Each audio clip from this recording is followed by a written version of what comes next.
అటువైపు నుంచి చంద్రావళి అనబడేటటువంటి వేరొక గోపిక వచ్చింది. గభాలన ఎదురవడంలో ఆగాడు కృష్ణుడు. ఆ చంద్రావళి వంక చూశాడు.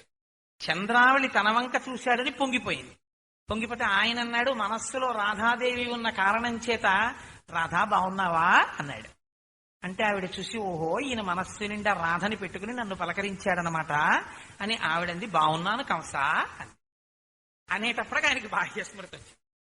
అంటే కంస అంటా ఏమిటంది అన్నాడు. నువ్వు రాధ అనలేదా అంది. అనేటప్పటికి తలొంచుకుని సిగ్గుపడిపోయాడు. అలా సిగ్గుపడిపోయిన కృష్ణుడు మమ్ము రక్షించుగాక అన్నాడు వీరాశకుడు. ఇవి పైకి శృంగారభరితంగా కనపడవచ్చు, కానీ వీటి వెనక చాలా గొప్ప తాత్విక సందేశాలున్నాయి. కాబట్టి ఇప్పుడు ద్విజిహ్వః, నువ్వు రెండు నాలుకలతో మాట్లాడుతుంటావు. కాదు కాదు, పరమాత్మ శ్రీ మహావిష్ణువు ఒక్కొక్క చోట మాట్లాడితేనండి మహామహులు పట్టుకోలేరు. ఆయన మాట్లాడింది ఏమిటో అంత అందంగా మాట్లాడతాడు. పైకి దొరకడాయన. ఎంత మాయ కంపిస్తాడో నిజంగా. వామనమూర్తిగా వెడుతున్నప్పుడు బలిచక్రవర్తిని చూసి ఆశీర్వచనం చేశాడు మహానుభావుడు. స్వస్తి జగత్రయీ భువన శాసనకర్తకు హాసమాత్ర విధ్యస్త నిలింబభర్తకు సుధారాపదవ్యవహర్తకున్ మునీంద్రస్తుత మంగళాధర విధాన విహర్తకు దానవలో మంగళాధర విధాన విహర్తకు నిర్జరీగళన్యస్త సువర్ణ సూత్ర పరిహర్తకు దానవలోకభర్తకున్ అన్నాడు. స్వస్తి స్వస్తి స్వస్తి స్వస్తి ఆశీర్వచనం. విశ్వనాథ సత్యనారాయణ గారు పొంగిపోయారు. ఆంధ్ర సాహిత్యంలో పోతన గారులా ఈ పద్యం రచించగలిగిన వాళ్ళు లేడని. స్వస్తి జగత్రయీ భువన శాసనకర్తకు, ఒరే ఇన్నాళ్ల నుంచి ఇప్పటి వరకు నా అంతటి మొనగాడు లేడని కూర్చుని శాసనం చేశావు. స్వస్తి, ఇంక ఇవాళతో అయిపోయింది ఆ పదవి. లోపల ఇంక ఇవాళతో అయిపోయింది, నేను వచ్చేసాను, దానం పుచ్చుకుంటాను, నిన్న కిందకి తొక్కేస్తాను. పైకి ఆశీర్వచనం. పాపం ఆ వెర్రాయనన్నాడు. ఈయన్ని చూసి, అయ్యో పిల్లాడా నువ్వు ఎక్కడుంటావురా ఏమిట్రా అని నిన్ను అడిగాడు. అడిగితే ఆయన ఎంత చమత్కారంగా మాట్లాడాడో తెలుసా అండి. ఎవ్వరి వాడనంసే రీతి పలుకుదు ఒక చోటనకయందుండ నేర్తు, ఇది నాకు నెలవని ఏ రీతి పలుకుదు అన్నిలో కంబుల ఉండ నేర్తు, ఇది నడువడి అని ఎట్లు వక్కా నింతు పుని ముప్పో కలపోవ నేర్తు, అది నేర్తు ఇది నేర్తు అని ఏల చెప్పంగ నిరుపులన్నీయుని నేర్తు, ఒరులు నాకు కాదు ఒరులకు నేనవుదు ఒంటివాడ చుట్టమొకడు లేడు, తొల్లి సిరియు కలదు చెప్పెద నాటెంకి సుజనులందు తరచు సొచ్చియుండు అన్నాడు. ఇక్కడ ఉంటాను అక్కడ ఉంటానని ఏం చెప్తానులేండి, అంతటా ఉంటాను. ఫలానా వాళ్ళ పిల్లాడినని నేను ఏం చెప్తానండి, వాళ్ళ మాట వింటే కదా, ఏదో నాకు తోచిన పనులు నేను చేస్తూ ఉంటాను. ఇది చదువుకున్నాను అడు చదువుకున్నానని చెప్పడం ఎందుకు? లోకంలో ఎన్ని చదువులు ఉన్నాయని మీరు అనుకుంటున్నారో అవన్నీ నేను చదివానని అనుకోండి. ఇంతకు ముందు నాకు చాలా లక్ష్మి ఉండేది, ఇప్పుడు మాత్రం లక్ష్మి లేదు, అంటే బ్రహ్మచారిగా ఉన్నాను. కానీ నాకొక్క బలహీనత ఉంది, నన్ను ఎవరు తలుచుకుంటూ ఉంటారో వాళ్ళ దగ్గర మాత్రం నేను ఉంటూ ఉంటాను. ఇవన్నీ పైకి వినడానికి బ్రహ్మచారి లక్షణాల్లా కనపడుతుంటాయి. ఆంతరమనందు శ్రీ మహావిష్ణువు యొక్క తత్వాన్ని చెప్తున్నారు. పైకి చెప్పేటప్పుడు చక్కగా ఒక బ్రహ్మచారి గురించి చెప్పినట్టు చెప్తున్నారు. ఎక్కడెక్కడ మాయ కమ్మించి రాక్షస సంహారము తన అవతార ప్రయోజనము నెరవేర్చుకోవాలో అక్కడక్కడ అలా మాట్లాడగలిగినటువంటి లక్షణం ఉన్నవాడివి. అందుకని ద్విజిహ్వః, నీకు రెండు నాలుకలు. మన వాళ్ళు చూడండి, ఎప్పుడైనా ఇవాళ మాట్లాడిన మాట రేపు మార్చేశాడు అనుకోండి, అబ్బాయి నేను ఆ ఉద్దేశ్యంతో అనలేదండి ఇందుకన్నానండి అన్నాడు అనుకోండి, రాజుగారి పెద్ద భార్య చాలా మంచిదండి అన్నాడు ఇవాళ. అంటే రేపు చిన్న భార్య వచ్చి కబురు చేసింది, ఓసారి రమ్మనండి కోటేశ్వర అన్నాడు. వెళ్ళాడు. ఏమిటి నిన్న మీరు నేను చెడ్డదాన్నని చెప్పారట? ఎప్పుడు చెప్పానమ్మా? నిన్న రాజుగారి పెద్ద భార్య మంచిదన్నారట. అవును, ఆవిడ నన్ను ఎప్పుడూ పిలుస్తుంటారు, ఏదో భాగవతంలో పద్యం చెప్పమన్నారు, మీరు ఎప్పుడూ పిలవను లేదు, నేను మిమ్మల్ని చూడను లేదు, మీరు అంతకన్నా మంచివారేమో, పెద్ద భార్య కన్నా చిన్న భార్య మంచిదని చెప్పడానికి నాకు మీతో ఎప్పుడూ పరిచయం లేదు, మీ దగ్గరికి రాలేదు కదమ్మా, అందుకని తెలుసున్న పెద్ద భార్య మంచిదని చెప్పాను తప్ప మీ గురించి నేనేమనలేదే. మొదటి రోజు రాజుగారి పెద్ద భార్య మంచిది అన్నప్పుడు రెండో భార్య గురించి ఇంకో అర్థం వచ్చింది. ఇవాళ మీరు చెడ్డని నేను అనలేదే అనడంలో అది సత్యమే అయింది. ద్విజిహ్వః, రెండు నాలుకలతో మాట్లాడుతుంటాడు. ఆ మాట ఎలా అయినా అన్వయం చేసుకుంటాడు, తనకి ఎలాగా పనికొస్తుందో అలా మార్చేసుకుంటాడు. ఒక్కొక్కరు చూడండి చాలా సాత్వికంగా మాట్లాడినట్టు ఉంటుంది, కానీ అందులోనే ఉంటుంది చురకంతా. ఎంత గొప్పగా మాట్లాడతారో. వెనకటికి పాపం ఇల్లాలు అడిగిందట, ఎప్పుడూ మా వాళ్ళనే తిడుతుంటారు ఏంటండి, మీ వాళ్ళందరూ అంత పూజనీయులేంటి, మీ వాళ్ళని ఎప్పుడైనా తిట్టారా అని. ఫోన్లే, అదే కదా నీ కోరిక, మా వాళ్ళని తిట్టలేదనే కదా నువ్వు అనుకునేది. ఇవాళ తిడుతున్నాను సరేనా, మా అత్తగారు మామగారే చెడ్డవాళ్ళు, మీ అత్తగారు మామగారే మంచివాళ్ళు. సరేనా? మీ వాళ్ళని ఇవాళ నా వాళ్ళని తిట్టుకున్నాను కదా, మా అత్తగారు మామగారే చెడ్డవాళ్ళు. ఏమైంది? మళ్ళీ ఆవిడగా పడింది సొరక. దిజి వాహా 2 నాలుకలు ఉన్నవాడు. స్వామి, నువ్వు ఎలా మాట్లాడి ఎలాగైనా మాయలో ముంచి అవతార ప్రయోజనాల్ని నెరవేర్చుకున్నవాడవన్న సంగతి బాగా వంటబట్టినటువంటి వాళ్ళం. రాసలీలలో అప్పటికప్పుడు మా అందరితో ఉన్నట్టుగా ఉండి మేము రాసలీలలో ఆనందం అనుభవిస్తూ చెల్వల మనధనమ్ము తెచ్చనో మల్లియలా అరమీ పొదల మాటున లేడు కదమ్మ చెప్పరే అని అడగవలసి వచ్చింది. కాబట్టి ద్విజిహ్వహ, నీకు 2 నాలుకలున్నాయి. ధరణీధర, ఆయన నేను భూమిని మోసేవాణ్ణి అన్నాడు. అందుకని ద్విజిహ్వహ ఫణీంద్ర, నువ్వు ఆదిశేషుడు అని నేను అనుకుంటున్నాను. సరే, అక్కడికి నెగ్గలేకపోయాడు. ఆ తర్వాత పాపం ఏదో ఇంకొక ప్రయత్నం చెయ్యాలనుకున్నాడు. అనుకుని ఈసారి ఆవిడే సాక్ష్యంగా ఉన్నది చెప్పాడు. ఎంత చిత్రంగా ఉంటుందో చూడండి. భక్తుల ముందు పరమాత్మ ఎలా ఓడిపోయి పొంగిపోతాడో చూడండి. ఈ ఓడిపోయి పొంగిపోయిన లక్షణం ఇప్పటిది కాదండి, కృష్ణతత్వంలో మీకు చూపిస్తాను నేను. ఘోరాహిమర్ది అన్నాడు, బాగా గుర్తొస్తుందని. ఎందుకని? ఈయన వల్లే ఉపకారం పొందారు వాళ్ళందరూ. కాళీయుడు వేడి సెగలు విడిచిపెడుతుంటే ఆ నీళ్లు తాగి చచ్చిపోయారు వాళ్ళందరూ. చనిపోతే తన కారుణ్య దృష్టితో బతికించి తాను దూకాడు ఆ కాళిందీ నది జలాల్లోకి. దూకితే గోపకాంతలు, గోపబాలురు, నందుడు, యశోద, బలరాముడు అందరూ వచ్చి ఒడ్డున నించున్నారు. ఒక్క బలరాముడు తప్ప మిగిలిన వాళ్ళందరూ గొంతెత్తి ఏడ్చారు ఆ రోజున. పన్నగము మమ్ము కరవక నిన్నేటికి కరచ కుర్ర నిమ్మి కలిగి నీవుండిన మము రక్షింతువు నిన్ను రక్షింప మేము నేరము తండ్రి. ఆ పావు మమ్మల్నన్నా కరవలేదు, నిన్ను కరిచిందని ఏడ్చారు. వాళ్ళు ఏడుస్తున్నారు కదా అని రక్షించడం కోసమని ఎగిరి ఆ పాము యొక్క ఆ పణముల మీదకి, పడగల మీదకి దూకాడు. యమునా వీచి మృదంగ వజ్జముల మ్రోయం తీర గోపౌఘర్షమనోజ్ఞధ్వనితంబు గేయముగ జించత్కాళి తవ్యాళి రంగ తరంగ తలంబునన్ పటుగతిన్ గంజాక్ష నిర్మర్దనచ్చము హృద్యద్భుత భీమమైప రగ దివ్యశ్రేణి చూచందివిన్ వెస దామోదరు పాదఘాతనగతుల్ వేవేల సందంబులన్ ప్రసభాటోపము చూపబాపణ భృచ్చటామండలంబసహంపై పగిలెన్ మణుల్ చెదరగా నాస్యంబులన్ సోనితం బెసగన్ దంస్ట్రల్ నుగ్గుగాగ గరళ వహ్నిజ్వాలికల్ వెల్వడన్. ఆ రోజున కాళీయమర్దనం చేశాడు. ఆ యమునా నది ఒడ్డున ఉన్నటువంటి గోపకాంతల యొక్క ఆనందంతో కూడిన అరుపులు పాటగా, యమునా నదీ కెరటముల యొక్క చప్పుళ్ళు మధ్యల ధ్వనిగా, అది రంగస్థలంగా కాళీయుడి పడగల మీద నాట్యం చేసి ఘోరాహిమర్ది, కాళీయుణ్ణి మర్దించాను. ఆ రోజున నువ్వు ఎదురుగుండా ఉన్నావు, నీకు గుర్తులేదు అని అడిగితే ఆవిడ ఎంత చమత్కారో చూడండి. వెంటనే ఆవిడంది, కిమసి ఖగపతి, అయితే గరుడుడివా అంది ఆవిడ. మరి గరుత్మంతుడు కూడా మర్దిస్తాడు కదా పావుల్ని. ఆఖరికి తనకున్న గొప్ప నామం ఆయన చెప్పాడు మహానుభావుడు. కాదు కాదు, నో హరిహి, నేను హరిని అన్నాడు. హరిహరులు హరిహరులు అంటుంటాం మనం. హరి అన్న మాటకి తేలికైన అర్థం మీ పాపములను హరించేటటువంటి స్వభావం ఉన్నవాడు. దుఃఖమునకు ఏది కారణమో మీరు చేసిన పాపమే. మీ దుఃఖమునకు కారణమైన పాపమును హరించగలిగినటువంటి కారుణ్యమూర్తి. అందుకే వెంకటేశ్వరుడిగా వచ్చాడు కలియుగంలో. ఆ వచ్చినటువంటి వాడు కేవలం పాపములు అన్నీ ఉండేటటువంటి వెంట్రుకలని, ఆశ్రయస్థానములు వెంట్రుకలు కనుక తల వెంట్రుకలను తాను తీసుకుని ఆ రూపంలో మీ పాపాలని తీసేస్తాడు. వేం అంటే పాపం, కటతీతి ఇతి వెంకట.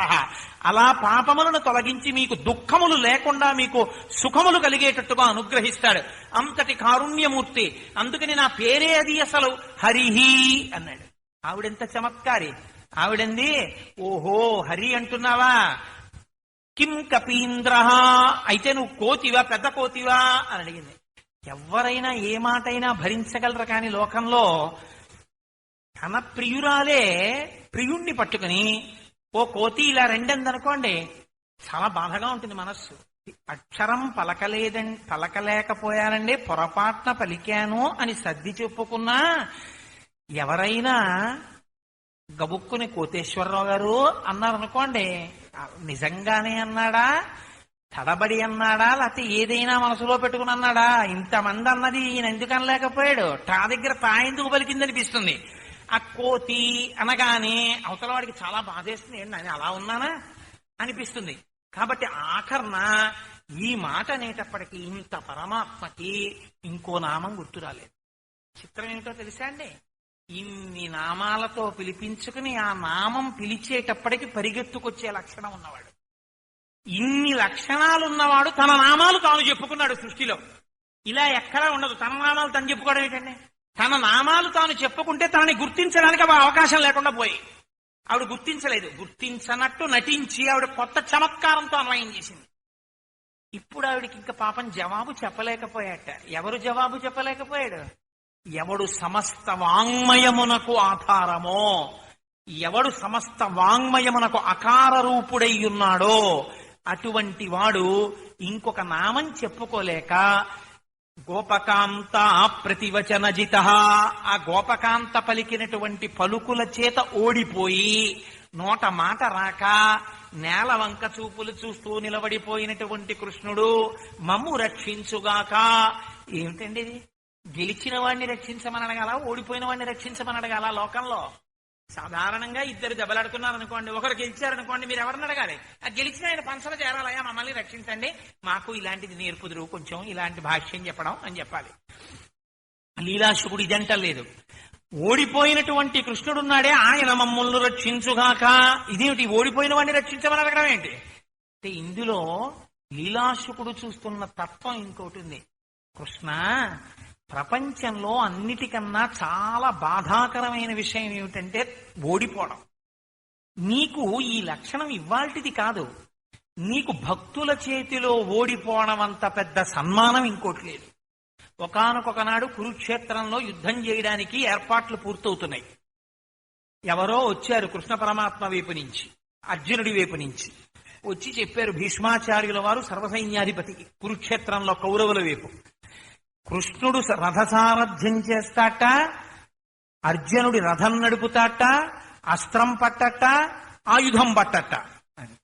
అంటే భీష్ముడు ఒక చిత్రమైన ప్రతిజ్ఞ చేశాడు. కృష్ణుడి చేత నేను ఆయుధం పట్టిస్తానని ప్రతిజ్ఞ చేశాడు.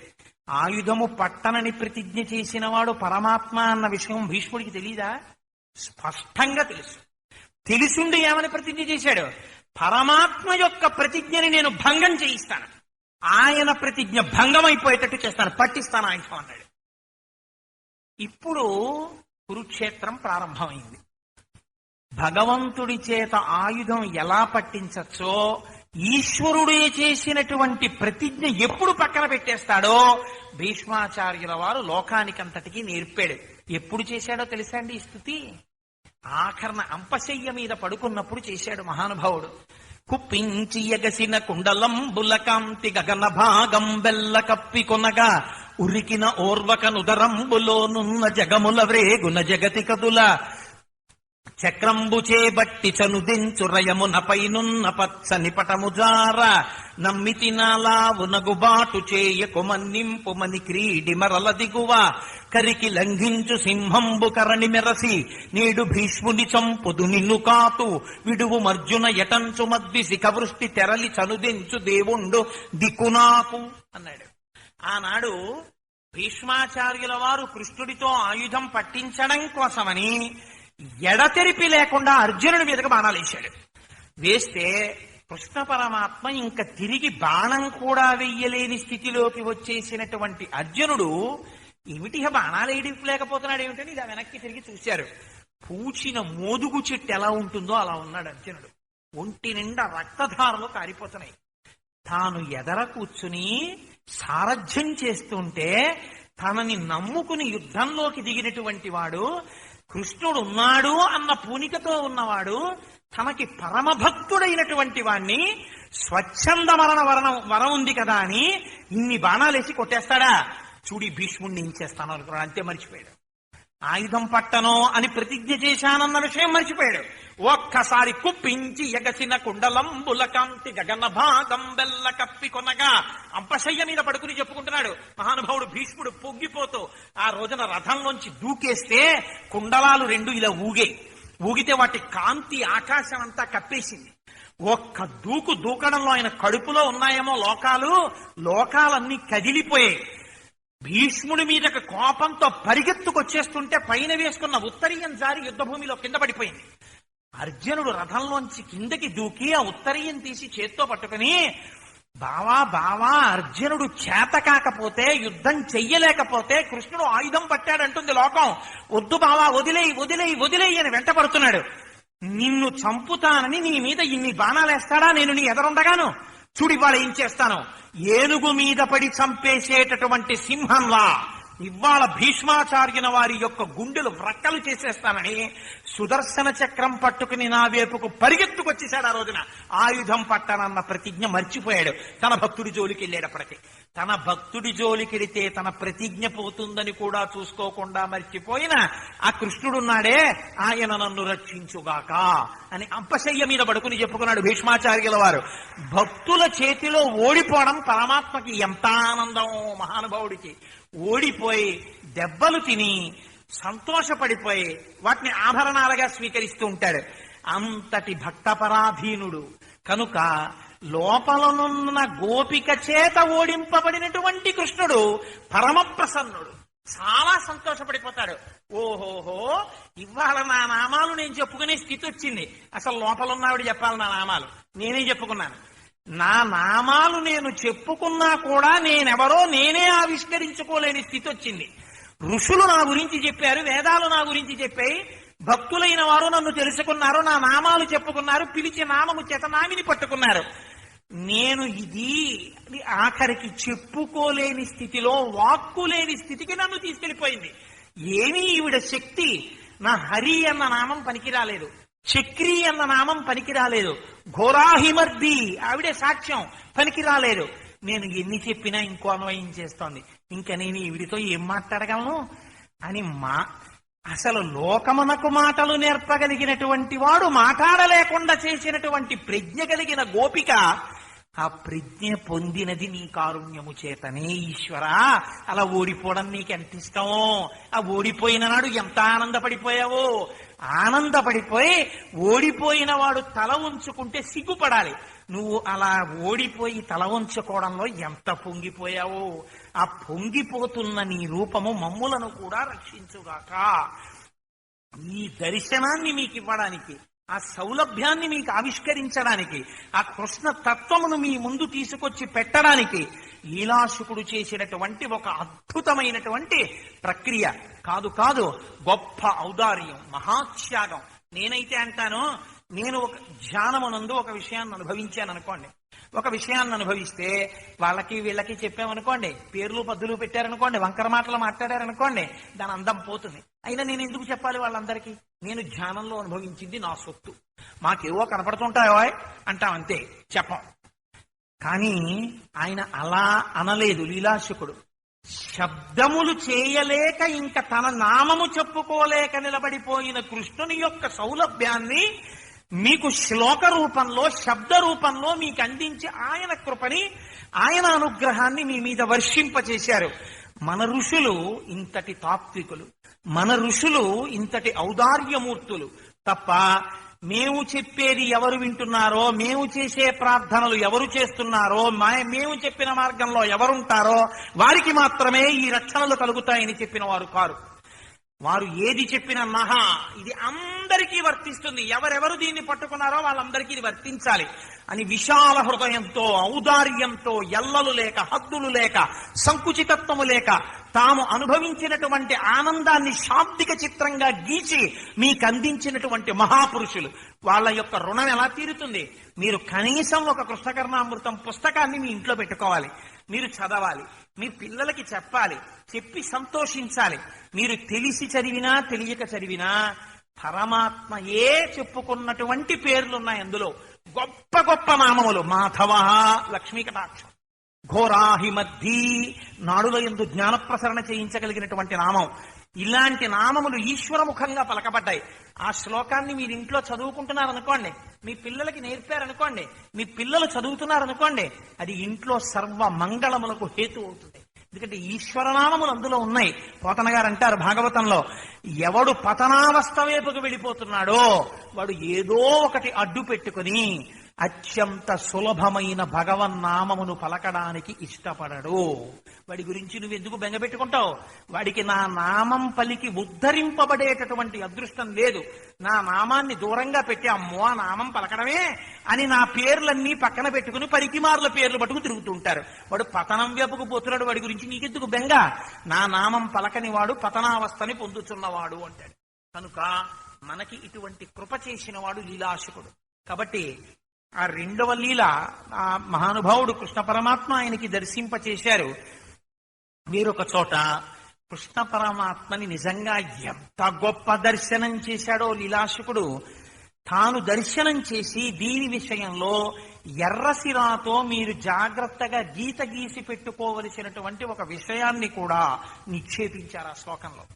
అందులో అంటారు, ఒకానొక రోజు ధ్యానమునందు లీలాశకునకు దర్శనమైంది కృష్ణ పరమాత్మ. ఎటువంటి కృష్ణ పరమాత్మ దర్శనమైనాడు అంటే గోధూళిధూ సరిత కోమల గోపవేషం గోపాల బాలక శతై అనుగమ్యమానం సాయంతనే ప్రతిగృహం పశుబంధనార్థం గచ్చంతి మచ్యుత శిశుం ప్రణతోస్మి నిత్యం. ఎవరికి నువ్వు నమస్కరించినంత మాత్రం చేత నీ బంధనములు ఊడిపోతాయో, కర్మపాశములు తెగిపోతాయో, పాపరాశి ధ్వంసమైపోతుందో అటువంటి రూపాన్ని లీలాశకుడు దర్శనం చేశాడు. ఎటువంటి కృష్ణుణ్ణి చూశారట ఆయన ధ్యానమనందు అంటే గోధూళిధూ సరిత కోమల గోపవేషం. నిజంగా పరమాత్మ గోపాల బాలుడా అంటే అత్యంత కోమలమైనటువంటి అవయవములతో కూడినటువంటి వాడై గోధూళిధూ సరిత. సాధారణంగా మనం చూడండి, ధూళి మీద పడుతోంది అనుకోండి, అబ్బా దుమ్మొస్తోందండి అని దూరంగా వెళ్ళిపోతాం. ఆయన పొంగిపోయాడు, నా మీద ఆవుల దూడల డెక్కల మించి రేగినటువంటి ధూళి పడుతుందని. భీష్ముడు పొంగిపోయాడు. హయరింకార్మిక ధూళి ధూసర పరిణ్యస్థాల కోపేతమై రయజాతశ్రమతో యుబిందుయుతమై రంజిల్లు నిమ్మోముతో జయమం పార్థునకిచ్చు వేట్కనని నా శస్త్రాహుతించాలన్నొచ్చియో బోరించు మహానుభావు మదిలో చింతింతున శ్రాంతమున్నన్నాడు. ఎటువంటి పరమాత్మ! కేవల సంకల్పము చేత లోకముల యొక్క సృష్టి స్థితి లయములు చేయగలిగినటువంటి వాడు అర్జునుడికి విజయాన్ని కట్టపెట్టడం కోసమని సారథిగా నిలబడితే, భీష్ముడు ఆయన మీదకి బాణప్రయోగం చేస్తే ఆ బాణముల చేత దెబ్బలు తిన్న శరీరము కలిగినటువంటి వాడై ముందు వెళుతున్నటువంటి గుర్రముల యొక్క డెక్కల నుంచి పైకి రేగినటువంటి ధూళి ఒళ్ళంతా కప్పేస్తే మట్టి పట్టినటువంటి ఆ కృష్ణుని యొక్క సౌలభ్యానికి నేను నమస్కరిస్తున్నాను, ఆయన నన్ను రక్షించాలన్నాడు భీష్ముడు. అలా కృష్ణ పరమాత్మ ఈ లోకంలో పుట్టగానే పొంగిపోయిన వాటిల్లో కొన్ని ఉన్నాయని చెప్పారు పోతన గారు. క్రేళ్లురికి మసలిలే గల్లు మల్లడిగొని రంకెలిడియ మద వృషభంబుల్ పెళ్ళున ముదుగుల పొదువుల చల్లించన్ పాలు బాలు సంభవ వేళన్. కృష్ణ పరమాత్మ జన్మించినప్పుడు వాటికి నోరు లేకపోయినా ఆ ఆవులు ఆనందాన్ని పొందేట. మీరు చూడండి, గానం నోటీస్ అంటారు. కొన్ని మనం అసలు గుర్తించాం. ఒక కావ్యం చదివినా, ఒక పురాణం చదివినా, ఒక ప్రబంధం చదివినా ఆ పేజీలు గబగబా తిప్పేస్తాం. ఎప్పుడైనా లోకమునకు ఉపకారము చేసేటటువంటి వారు, శుద్ధ సత్వము కలిగిన వారు, ఈశ్వరాంశ సంభూతులు, ఇటువంటి వారు జన్మించినప్పుడు ప్రకృతి పరవశిస్తుంది. వెంటనే వర్ణన చేస్తారు కవులు. నీరు నిర్మలంగా ప్రవహించింది, ఆకాశమంతా అత్యంత ప్రకాశవంతంగా ఉంది, జంతువులన్నీ చాలా ఆనందాన్ని పొందాయి అని. తెలియాలా పుట్టినవాడు పరమాత్మని? తెలియక్కర్లేదు.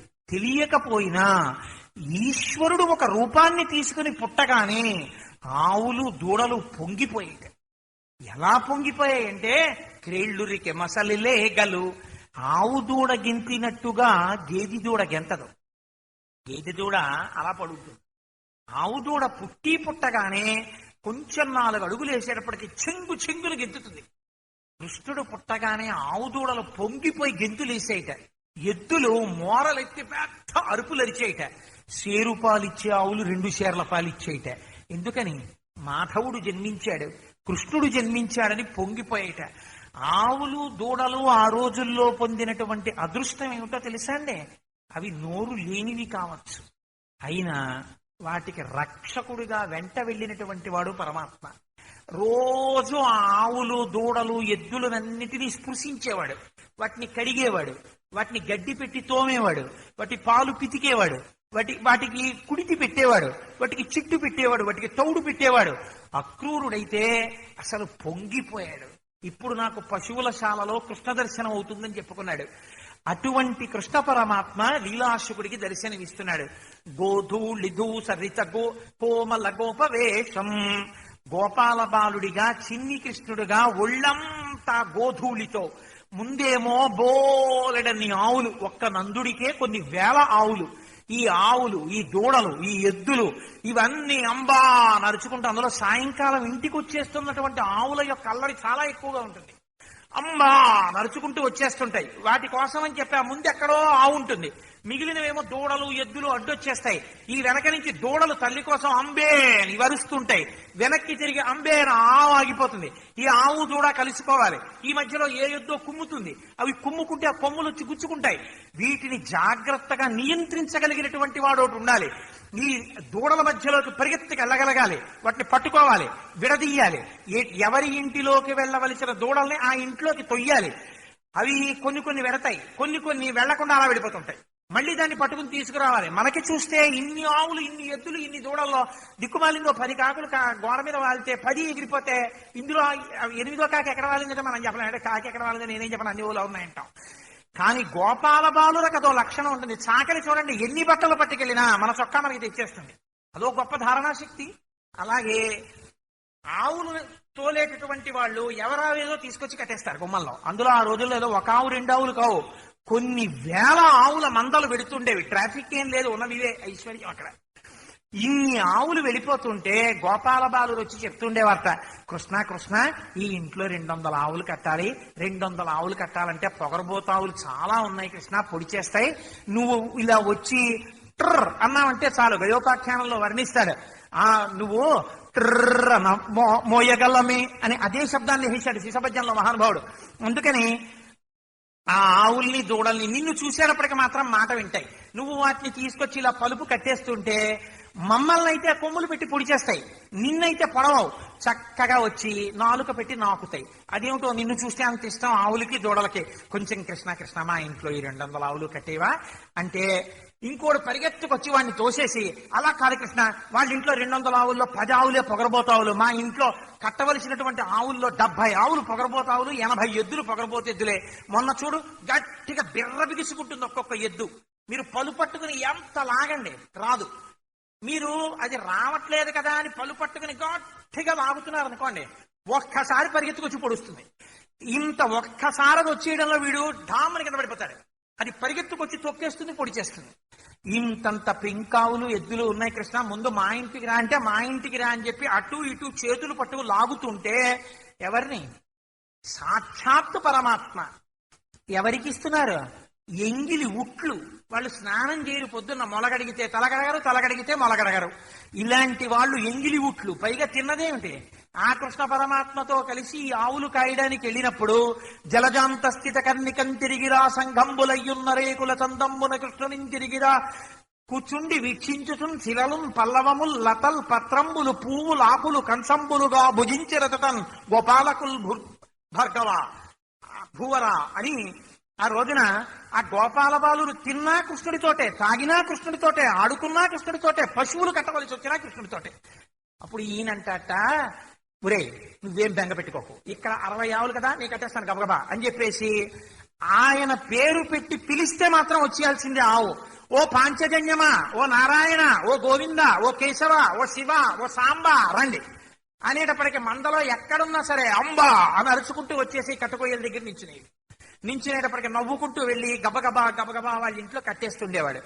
ఏమి కర్మ, ఎక్కడి పరమాత్మ? ఆయన అంటున్నాడు, గోధూళిధూ సరిత కోమల గోపవేషం. ఒక చిన్న గోపాల బాలుడిలా అమ్మ కట్టినటువంటి ఓ చిన్న పట్టుదట్టి, ఆ మెడలో తగిలించుకున్న ఉట్టి, అందులో పెట్టుకున్న ఆ ఎంగిలి అన్నం తినేసినటువంటి పాత్రలు, ఆ ఉట్టి ఓ చెట్టు కింద పెట్టి ఓ చేత్తో కర్ర పట్టుకుని ఆ కొమ్ము బూర ఊదేటప్పటికి ఆవులు రావాలి, ఎద్దులు రావాలి, దూడలు రావాలి. ఆ దూడలు పాలు తాగేయకూడదు. వీటినన్నింటినీ గబగబా కొయ్యలకు కట్టేస్తుంటాడు. ఈ కట్టేయడంలో ఆ తోకలు ఊపుతుంటాయి. అవి ఆ తోక వచ్చి తగులుతుంటుంది. ఆ ధూళి అంతా రేగిపోతుంటుంది. ఈ గోధూళి అంతా వచ్చి ఒంటి నిండా మట్టి పట్టేసి ఉంటాడు. ఇంత మట్టి పట్టేసి ఆ ఆవుల బురదలోకి వెళ్ళి అవి తాగినటువంటి కుడితి అవి పడిపోయి ఉంటే అవి అక్కడ మలం విసర్జించి గోమయం విసర్జించి గోమూత్రం విసర్జిస్తే ఆ దూడల్ని వాటిల్లోకి వెళ్ళి పట్టుకుని తీసుకొస్తుంటే ఆ కాళ్ళు పాదాలు ఇక్కడి నుంచి బురదే. ఎక్కడి పరమాత్మ, ఎక్కడి పాదాలు! యోగులు కొన్ని కోట్ల జన్మలు సంసారములు విడిచిపెట్టి తపస్సు చేస్తే దర్శనము కానటువంటి పాదములు. అటువంటి పాదములు తమంత తాముగా గోపాలుర ఇళ్లలోకి ప్రవేశించాయి. సాయం తనే ప్రతిగృహం పశుబంధనార్థం. వాళ్ళింట్లోకి వీళ్ళింట్లోకి పరిగెత్తుకెళ్లి పశువులు కడుతుండడం. పైగా ఇంట్లో వాళ్ళు, కృష్ణ ఇంకొక 2 ఆవులు రావాలి, కొట్టకొయ్యలు ఖాళీ, ఏ ఆవులో చూడు అంటే వాళ్ళు హాయిగా ఏ పాలో తాగుతూ కూర్చుని గిన్నెలు ఎట్టుకుని పాలు పితుక్కోవడానికి సిద్ధం అవుతుంటే ఇంకా 2 కదా రావాలి, కేశవ గోవింద ముకుంద నారాయణ మాధవ ఋషికేశ పద్మనాభ దామోదర సాంబ శివ హర హరి అన్ని వచ్చేసాయి. పాంచజన్య రావాలి, ఏంటి తర్వాత శివధను, ఈ 2 రావాలి. పాంచజన్య అనేటప్పటికి ఆవు రావాలి, శివధను అనేటప్పటికి ఇంకో ఆవు రావాలి. వచ్చేసాయి 2. కట్టేశానండి.